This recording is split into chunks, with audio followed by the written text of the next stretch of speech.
Today our class will be continued, the binomial theorem class. The class 7 is completed, now the class 8. So in this class let us discuss about the double summation in the binomial theorem. Double summation class.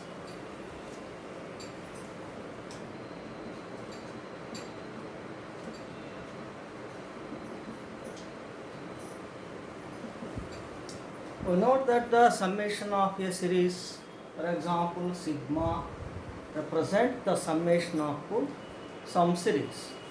Suppose sigma r is equal to 1 to n. So it is, so sigma represent the summation r value 1, 2, 3, so on up to n plus n. Okay. So the sigma stands for the summation. And what is double summation? After summing up this value, again the summation of the resultant sum is called the double summation. So the double summation is represented by double sigma.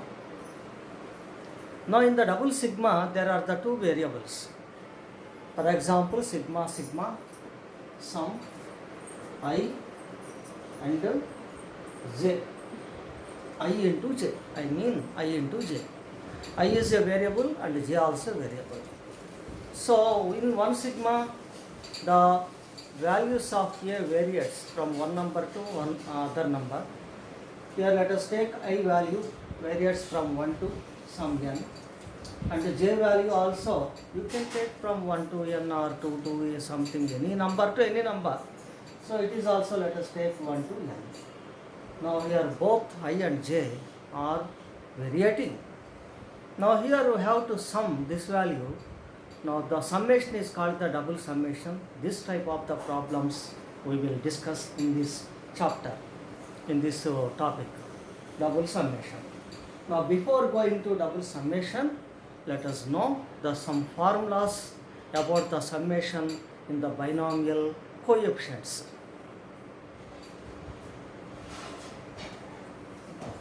The binomial coefficients, some formulas.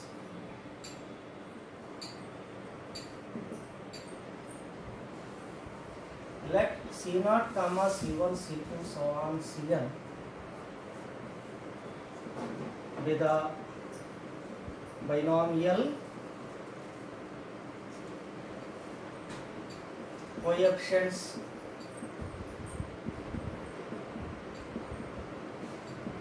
in the expansion of 1 plus x whole to the power of n. Okay, where CR stands for NCR.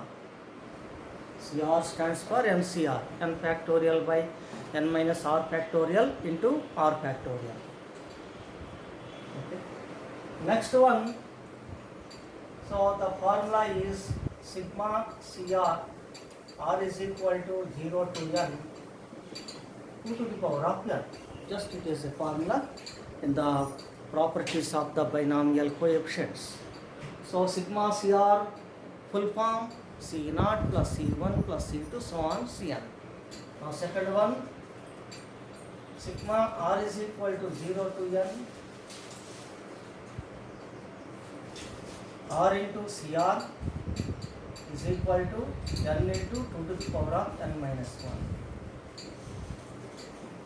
Sigma r is equal to 0 to n r into r minus 1 into CR n into n minus 1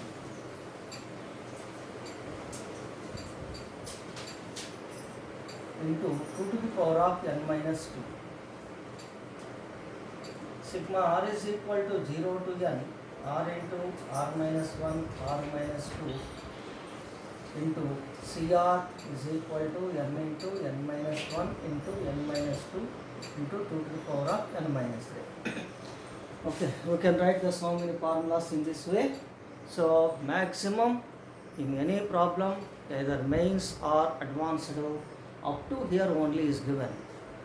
So next here, the one thing here, sigma r is equal to 0 to n. R value started from 0.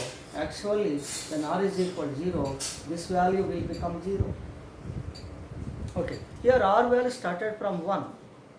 So the same value we can write from r is equal to 1 to n. Both are same. R is equal to 1 to n, r is equal to 0 to n are same. Here r is equal to 0 to n is same as r is equal to 1 to n is same as r is equal to 2 to n. So really the r value starts from here. Okay, the before terms for r is equal to 0 and 1, the terms values become 0. Okay, next formulas.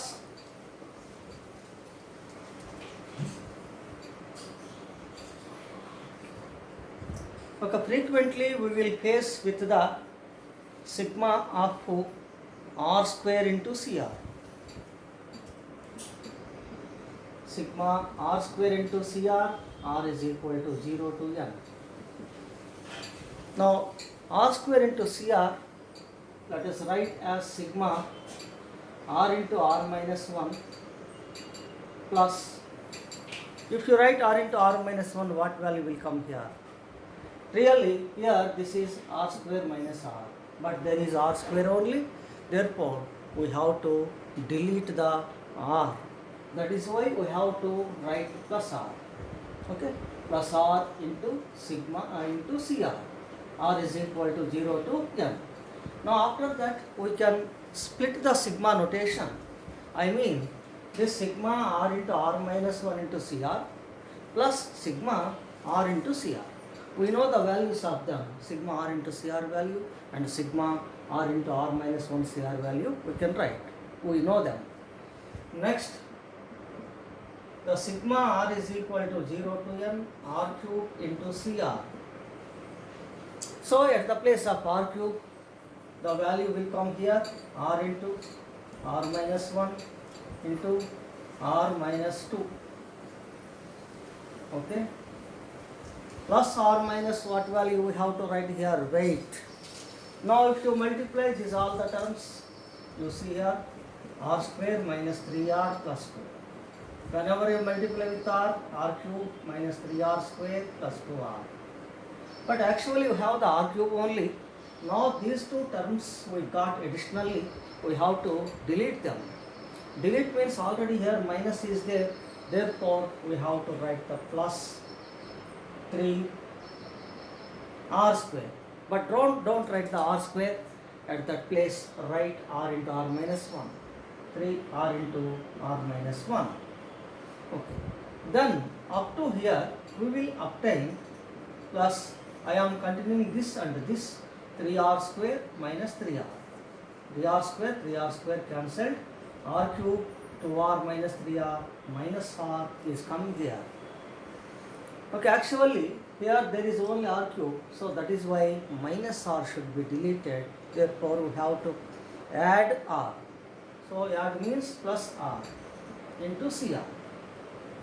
Now we can split the sigma notation to each term, sigma of this into CR plus sigma 3 into r minus 1 CR plus sigma r into CR. We know the values of them here. Okay. Sigma r to the power of 4 CR will not be given. Definitely is given, 100% is not given. Okay, next. After writing these formulas, let us come to the point, the double summation formulas. What is the meaning of double summation? How to expand the double summation?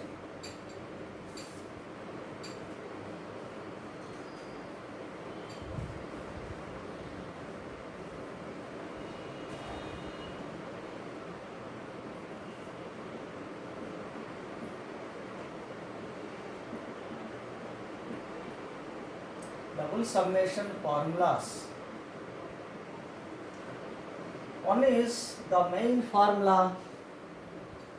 Here there are the two variable functions under the double summation, double sigmas.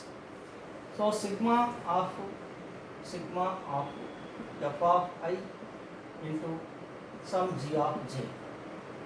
Here f of I represent a function in terms of I, and g of j also is a function in terms of j, other variable j.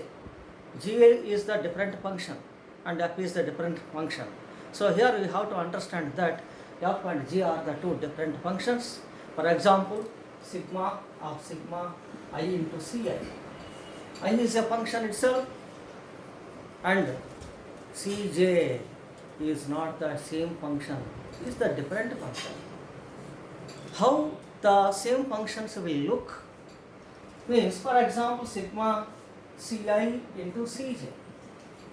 Ci is a function, Cj is a function, both are looking the same thing, therefore they are the same functions, but variables are different variables. Here variable is I, here variable j. So here we are considering they are the different functions, f of I and g of j, and I value started from any number, 0 to n or 1 to n something. I am taking here 1 to n, j is equal to 1 to n. Now how to expand? How to expand it here? The expansion will come here. Actually, first we have to keep the one function as same, and other sigma notation we have to expand. So I will keep the sigma for f of I as same. Sigma I is equal to 1 to n. Okay, f of I into sigma j is equal to 1 to n g of j. Okay.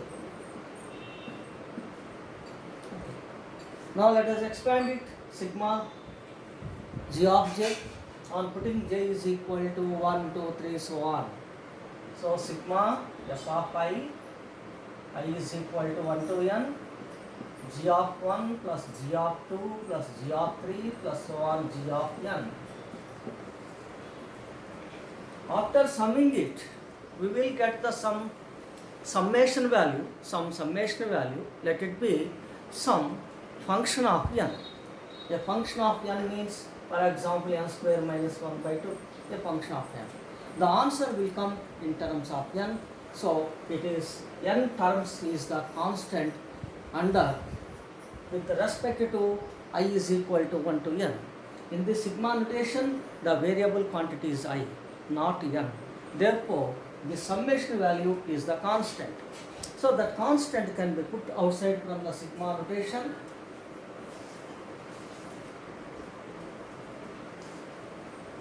Sigma I is equal to 1 to n f of I. Let it be some phi n. The phi n into sigma I is equal to 1 to n f of I. Okay, next we can expand the sigma f of I where? Phi n into f of 1 plus f of 2 plus so on plus f of n. Now again f of 1 plus f of 2 so on again is a function of n. Function of n is nothing but in terms of n. An expression in terms of n. Let us indicate it by psi n.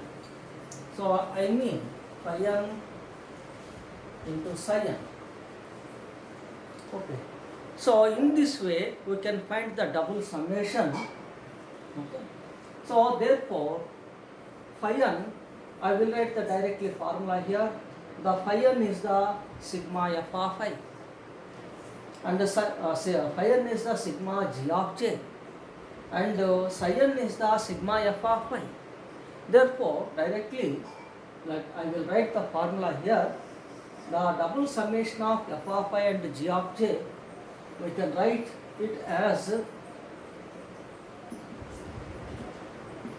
sigma f of I is equal to 1 to n into sigma j is equal to 1 to n g of j.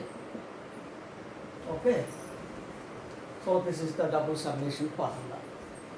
Now next, the same value in the double summation, there are the three varieties will come, varieties of the terms will come here.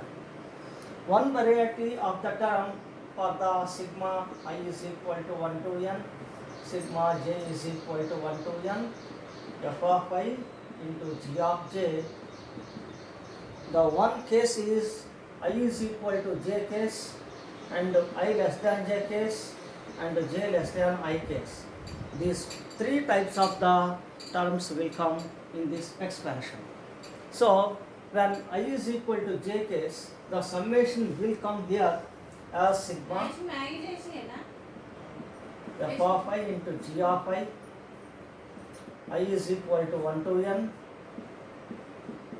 plus sigma I less than j case 1 less than or equal to I less than j less than or equal to n f of I into g of j. And next third case j less than I plus sigma 1 less than or equal to j less than I less than or equal to n f of I into g of j. So these three varieties of the summations will come in this expansion. Okay. Next formula, let us go to the next formula. The sigma I is equal to 1 to n, j is equal to 1 to n, f of I into f of j. Here both functions are same functions, the variables are different. Okay. In this case, if you replace g of I with f of I, this becomes f of I whole square. Okay. It is equal to sigma f of I square, I is equal to 1 to n plus, now this is f of I, g of I. Here also f of I, g of I, both are same. Therefore 2 into sigma 1 less than or equal to I less than j less than or equal to n f of I into f of j. Okay. So our formula very useful. A regular question will be given, is asked that what is the value of this one, sigma f of I f of j. So I will write this value from this formula. Sigma 1 less than or equal to I less than j less than or equal to n f of I into g of I is half into sigma f of I is equal to 1 to n whole square minus sigma f of I square I is equal to 1 to n.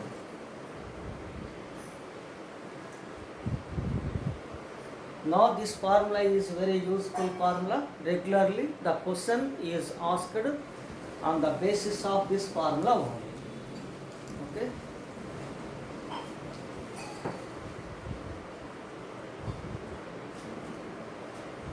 In the next class, let us discuss about the more double summation formulas and problems.